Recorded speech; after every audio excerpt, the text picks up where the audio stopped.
দেখুন মাইক্রোস্টেট আছে। মাইক্রোস্টেটের তিনটে টাইপের কোশ্চেন হয়। একটা ইলেকট্রনিক কনফিগারেশনের উপর ডিপেন্ড করে। D2 ডিতে ডি অরবিটালে দুটো ইলেকট্রন আছে, ওর জন্য ফর্মুলা হয়ে যাবে ডি টোটাল 10খানা ঘর ধরবে প্লাস হাফ আর মাইনাস হাফের জন্য, তো ওটা হয়ে যাবে তোমার হচ্ছে 10C2। D3 হলে ওটা হবে 10C3। তো 10C3 কম্বিনেশন ফর্মুলা হয় 10 factorial divided by 3 factorial 7 factorial করবো, ওটা 120 আসবে। আর 10C2 যেটা আছে ওটার জন্য 45।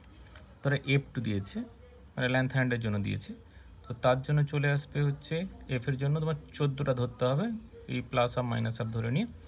তো ওটা হয়ে যাবে তোমার হচ্ছে ওই 14C2, then 14 into 13 divided by 2, ওটা জাস্ট ওটা কম্বিনেশনের ফর্মুলা। এরপরে আরেকটা টাইপ হয়, দেখো মাইক্রোস্টেট আছে টার্ম সিম্বলের, ধরো তোমার 3F টার্ম সিম্বল দিয়েছে, এর যদি মাইক্রোস্টেট করতে হয় তো তার জন্য চলে আসবে,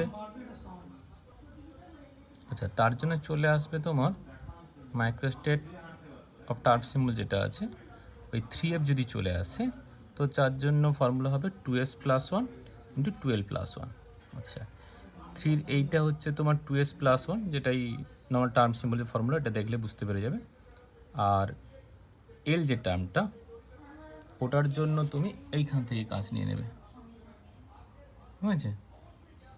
মানে এফের জন্য এল ভ্যালু 3,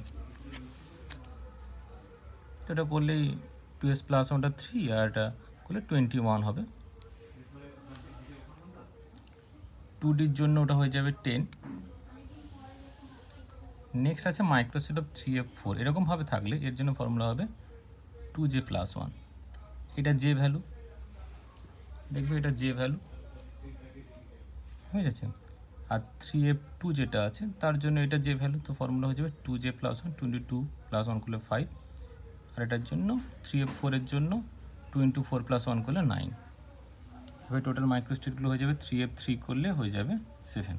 আচ্ছা এবার দেখিয়ে দিই, তো যে 3F ছিল 3F-এর টোটাল মাইক্রোস্টেট ছিল 21, ওটাই স্প্লিট করে যায় এই 3F4, 3F2 আর 3F3-তে, যোগ করবে 9, 5, 14 আর 7 21, তার সঙ্গে ম্যাচ করে যাবে।